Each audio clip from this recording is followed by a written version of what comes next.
Cəlilabad rayonunun Uzuntepe kəndində aprel döyüşləri qazisi Sahman qardaşımızın evində qonağıq. Sol tərəfində də oturan şəhid ailəsidir. Qisas əməliyyatı şəhidi Rəşad Qəmbərlinin atası, anası da buradadır. Allah rəhmət eylesin. Yəni hər bir xidmətdən tərəfsiz olunduğun gün evə gəlmədi. Öyle bir başa döyüşə getdi. Yaman döyüşə getdim. 4 gün kuşturaş edim, yaralandım. Borcumuzu da getmiyor. 5 kardeşim, 4'ümüz getmiyor. Böyle pensiya nə qədərdir? Pensiya 2. grupuydu. Nə qədər alırdı? 2. grupuna iki vəziyyətdən bəlkə 800-900 manat alacaq. Yəni verirlər. Yox, ikinci grup olanda nə qədər alırdı? 2. grup olanda 530 alırdım. Mesela 530 alırdım, 600 manat alırdım. Sonra onu kəsdilər. Nə vaxtdan kəsirlər ikinci grupu? Qardaşda 2020-ci ildə kəsdilər, imtina elədi. Keçdilər üçüncü grupu səyilirlər. 3. grupda verilmədilər. 9 ayda pensiya vermədilər. 9 aydan sonra 3. grup verilir, 2 il. Şahanız da malıcıya göndərirlər səni. Şəhərlərinə gedirəm. Elə bir həftə bundan qabaq gəlmişəm. Mərdəkanda müharibə veteranları, nevroloji xəstəxanada. Günəş 4 günlük müharibədə müraciət edib təkrar döyüşə qatılmaq istəyir. Halbuki yaralı halda bədənində 300-dən çox qəlbə daşıdığı halda 44 günlükdə təzədən döyüşə qatılmaq istəyir. Dövlət əmr eləyəndən sonra, cənab prezidentimiz əmr eləyəndən sonra mən kiməm ki, getməyəm. Komandada yer qalmışam ki, bu cürü gözləyəm də, söz yox. İndi özüm kəşfiyyatda xidmət eləmişəm, müəyyən şeylərlə rastlaşmışam. Yəni döyüşümdə olduğum, yəni bir 50% görmüşəm. Getdiyi bir yerdə yazıldı ki, yazılar, əmr versinlər ki, gedər, öz başına gedir. Dedilər 50 gün var, gedərməz. Bizimlə yaxşı gedərmərəm, sonra komanda ilə sigarda çıxdım ki, mümkünsə, mən sizin yanında gəlib döyüşmək istəyirəm. Çünki 3 ay burada Lənkəranda xidmət edərəm, sonra 15 ay həmin komanda ilə bir yerdə. Sağ qardaş, çox sağ ol, Allah sözü açıq eləsin. Xoş olsun.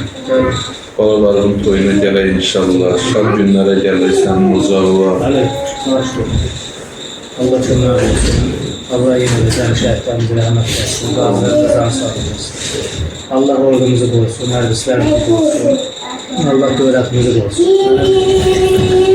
Bizim də bu çəkilişlər eləməyimiz, bəzi məsələlərimizi deməyimizin səbəbkarlığı olur ki, yəni haqqımızı heç olmasa düzgün versin. Yəni, üzr istəyən bir uşaq var, səhər pensiyalarını mən gedib bu vəziyyətdə dəzmanla gedib haradasa yürüyüşdə işləyə bilərəm. Amma tərs yəni yenə deyirəm, öz alımdan bu xahiş eləmir. Ümumiyyətlə, cənab prezidentimizdən də xahiş edirəm ki, bu vəzi məmurlara göstəriş versin ki, bu qazilərin, şəhid azilərinin haqqı düzgün verirsin. Yəni, çox yer deyirsən, deyir, qəlpəm var, qəlpə sənə maşaqçılıq eləmir. Yəni, nətər maşaqçılıq eləmir? Bu, mənim dərxanəyə qədər aparıb çıxardır. Bunu 2 il olaraq həkim yazır, travmatoloji xəstəxanada yazır. Ayağında sinir əzələrinə və ayağında yığılma olur. Hərəkətsizliyi var, zəifləmələr var. 2 dənə səbəb yazırlar, bir də karset yazır. Qəlpələr çoxdur deyə, ayağı yığır da. Əməliyyatı da mümkün deyil. Yəni, getmişəm Bakıda, demirəm, eləməyəcəm. Sadəcə çətin yerdən deyə, həkim bir ərbəlsəm, ayağı şəst olar da. Yəni, ifliz olar, sinir ətrafları ifliz olar, onun üçün belə yaşayırıq. Allah sağ olsun. Səlimov Səhman Yasəroğlu 1996-cı il yanvarın 3-də Cəlilabad rayonunun Uzuntepe kəndində anadan olub. O, aprel döyüşlərində iştirak edərək Füzuli rayonu Lələtəpə istiqamətində gedən ağır döyüşlərdə igidliklə vuruşub. Döyüşlər zamanı ağır yaralanan qazimiz bugün bədənində 300-dən çox qəlpə daşıyır. Hazırda 3 az yaşlı övlad atası olan Səlimov Səhman Yasəroğlu sağlamlığını vətən uğrunda itirdiyi üçün işləmək imkanından məhrumdur. Buna baxmayaraq onun əlillik dərəcəsi 2-ci qrupdan 3-cü qrupa indirilib ki, bu da ailəsinin sosial vəziyyətinə ciddi təsir göstərir. Səhhəti işləməyə imkan verməyən bu qazinin maddi təminata böyük ehtiyacı var. İlkin Xəbər Az İnformasiya Agentliyi olaraq cənab prezidentdən və aidiyyatı qurumlardan xahiş edirik ki, qazimizin əlillik dərəcəsi yenidən 2-ci qrupa bərpa olunsun və ona layiqli sosial dəstək göstərilsin.